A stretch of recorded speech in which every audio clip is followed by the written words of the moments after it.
Hi guys, welcome back to Z's Corner. This is Zal. So I wasn't planning on doing a video today, but as you can kind of see on the screen, I maxed Gowron today. And he's one of the trio of new officers that have been released over the past few months with the duality arc. They kind of changed the equation in terms of how PvP is played, because they are direct counters to the previous basic attack officers that we have talked about for quite a while. So, there's Marcus, there's Charvanek, and there's Kane, which I think I was pronouncing incorrectly. In any case, I wanted to do a video on this today, mainly because they are still available in the event store that's going on right now, and you can use your tokens to kind of exchange for them at a pretty good rate, I think. And that's how I maxed my Gowron too. So in this video, we're going to kind of go over basically their attributes, how they counter, well, that'll be quick, but how they counter the previously mentioned 3 basic attack officers, as well as go over kind of a couple of scenarios in my testing that I did today with Gowron. So I'm showing on screen now a graphic that one of my alliance mates helped me create. His name is Pseudonym, so a big shout out to Pseudonym for doing this for me. Basically, it's the combat triangle that we were talking about before.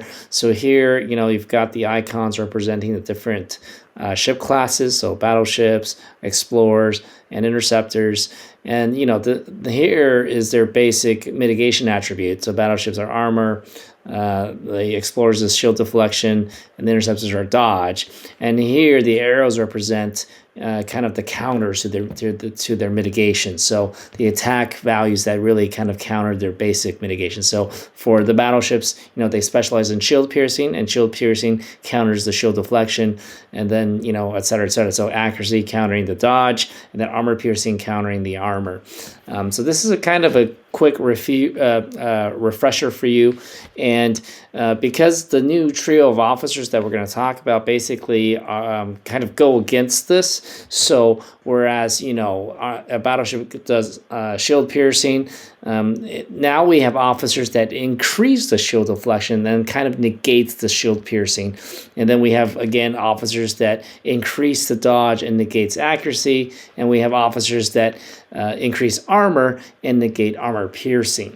So what are those officers? They were released over the past 3 months or so with the duality arc, and they are in no specific order.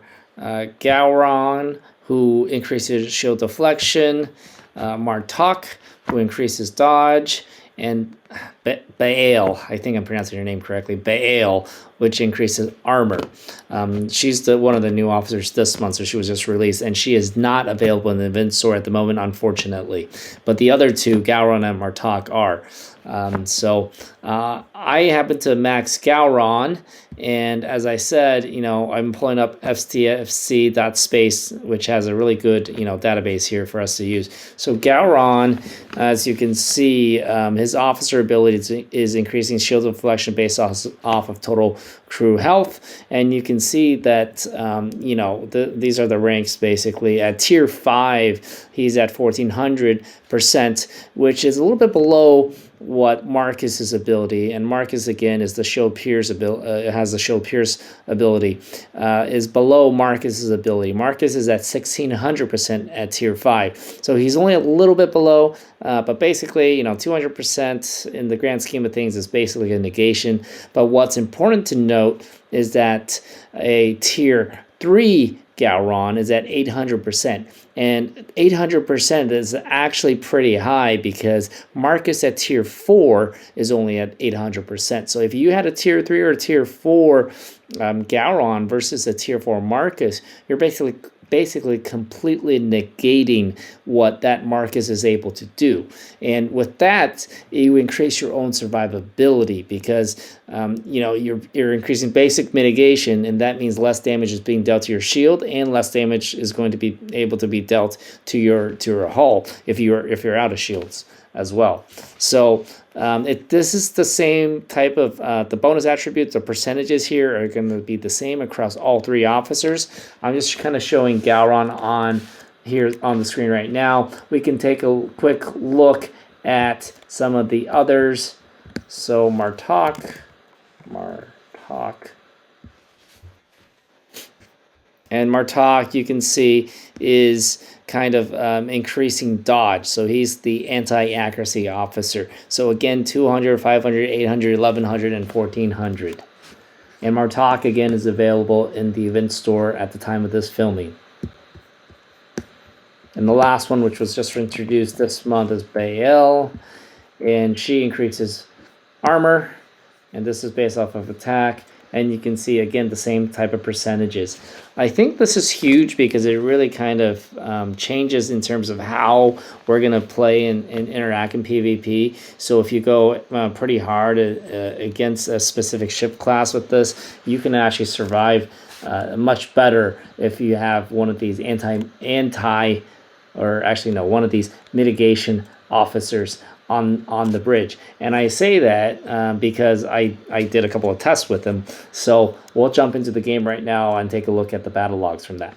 So in tonight's testing, I had a Gowron test against me with his tier 4 Valdor. The Valdor has the armor and shield upgrades, and I have my maxed enterprise. Basically here, Gowron, I asked him to kind of go with a kind of anti-Federation explorer type crew. And what I've got on my bridge is basically a revamped version that I figure would stand the best chance against the Valdor. I've got Marcus captain because, you know, as a reminder, Marcus, when he's captain, he's got a chance to proc morale, a pretty good chance, especially with synergy from Yuki. His base is 80%, 10% synergy from Yuki, so 90% chance to proc morale when the opponent's hull health is under 80%. And then I've got, you know, HG Worf here. In addition, because, you know, I'm fighting the Valdor, it's an explorer, I've got the shield piercing ability here. And in addition, I've got Yuki to kind of boost damage against Romulans. And then I've got HG Worf to kind of proc critical hits. And yes, I did upgrade my HG Worf. He's a tier 3 HG Worf now, so I've got 60% as opposed to 50% chance against critical hits. And then Gowron, unfortunately, you know, in this case, we kind of made a mistake because he used Mara captain instead of Krell. He should have used Krell captain, which would be in the classic Federation Explorer crew. But he's got, you know, still Marcus, a Max Marcus, and then a tier 2 HG Worf on here as well. So, you know, kind of, you know, Mara, unfortunately, was a mistake here, but it kind of held the same. He kept the same crew across both battle logs, so I figured I'd make this recording anyway, since they're still apple-to-apple type recordings. And regardless, in this case, I lost pretty badly with the Enterprise. You see, he's still got about 5 million. I only went through about 2 million of his hull health. So let's look at the battle log real quick. You see, right off the bat, my officer proccing. I do decent damage. You know, my critical hits, 1.45, almost 1.5 million. But unfortunately, my biggest issue is that Marcus, remember, doesn't proc until the opponent's hull health is at 80%. So I only get 2 shots in round 1, and one of the shots was not a critical hit. But even honestly, with 2 critical hits, I would not have gotten his hull health down to 80%. With only about, I guess, 200,000, 450,000 hull health damage to him would not have been 80% of his total. So he wouldn't have procced, and if he doesn't proc, what happens, even though I'm continuing to do decent damage, is that his big guns fire, and you see right here, my shields get depleted. So as soon as my shields get depleted, if he fires again, I get a lot of hull damage done, and that's kind of what happened in round 3. Because even in round 3, Marcus did not proc yet, so I didn't have any type. I couldn't keep the forever shield on, and you can just see that I'm eating a lot of hull damage. And the Enterprise, you know, only 3 million hull health. I can't afford to eat. This was about 1.8, 1.9 million hull health right here. I finally get Marcus to proc in round 4, and unfortunately, it was a little bit too late. So, you know.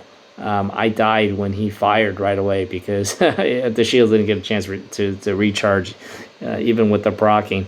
Remember, the shields recharge as I get hit. So, unfortunately, this crew did not work out very well for me because I couldn't do enough damage to the Valdor quickly enough. So here, in this second battle log, again, same crew. We kind of messed up with Mara on the bridge instead of Krell. he should have won handily, I guess, with Krell captain instead of Mara captain, because of the damage bonus against Federation that Krell provides, as well as the hull breach and increased damage that he would then get from HG Worf. But anyway, it's still an apple-to-apple comparison. You see, I kind of swatched my crew a little bit. I've got TOS Kirk. He's got 50% bonus damage cumulative when I have morale. I have an 85% chance to get morale. I have my Marcus on the side, and then I have my newly maxed Gowron with 1400% of crew health to shield deflection. So basically, Gowron's really directly countering Ganono's Marcus. And what happens here is, if we look at the battle log, you can see that my mitigation has increased quite a bit. So, whereas before my mitigation was much, much lower, I was getting a lot more hull health, even with critical hits at 650,000 damage, my hull health is only, 53,000. My basic mitigation is essentially over half of what he's doing, and that's all of Gowron. So the basic mitigation here, this number, because this number went up significantly, and that's all because of Gowron. You can see that over time, I'm doing a bit more damage over time. Unfortunately, I don't have a lot of crits because I don't have HG Warp on the bridge, but I don't really need the crits because I can just kind of outlast a Valdor in this case. And, we went 10 rounds, so, after round 8, his HG Warp will stop proccing, and, that's actually went... Yeah, that's when, in round 8 is when the Valdor shield was depleted. So we go for a couple more rounds. I get a few good critical hits, and the Valdor dies. It was still a pretty close call, and I probably would have lost if Krell was still on the bridge. But regardless, this is kind of showing off that Gowron, when used correctly, can be a huge difference maker. And, Gowron may not be the best officer for, like, an Enterprise because, again, you always have an officer slot that's taken up by a morale officer. But for your other ships, especially, I guess, the G4 ships, a Gowron-type officer should make a tremendous difference. In any case, that's basically what I wanted to talk about real quick today, because I haven't really gone into depth into like Martok. I'm still working on Martok. My Martok is now, I guess, at tier 3. My Bael is tier 2 or 3, I think, as well. So we're slowly maxing them, and as I max them, I'll start throwing them onto my G4 ships. Gowron will be on my G5 ship, so I can do some testing, and hopefully I can get some actual battle logs from takeovers and things like that to kind of go over those in much more detail. But for now, I kind of wanted to rush a video out here just because everybody can still get these guys from the event store. If we look at the event store, I mean, it's still up. I'd say, real quick, HG Wharf, get that if you're close to a certain percentage. But, going from T3 to T4 takes quite a bit, 340 shards. So I'm not really going to do that. Again, you see Gowron here, you can see Martok, very, very reasonable type spend. You get 10 shards for 20,000 tokens, and they're really, not too bad in terms of having to max. I think the last tier was only like 215 shards from T4 to max to T5, so that's not too bad. In any case, if you guys are interested in PvP, I highly recommend you guys look into these new mitigation officers. And with that'd be the end of my video. So thank you all for tuning in, and if you're not a subscriber, please hit the subscribe button, and if you have any comments for me, please leave them down below, and I'll get back to you as soon as possible. Thanks so much. Take care.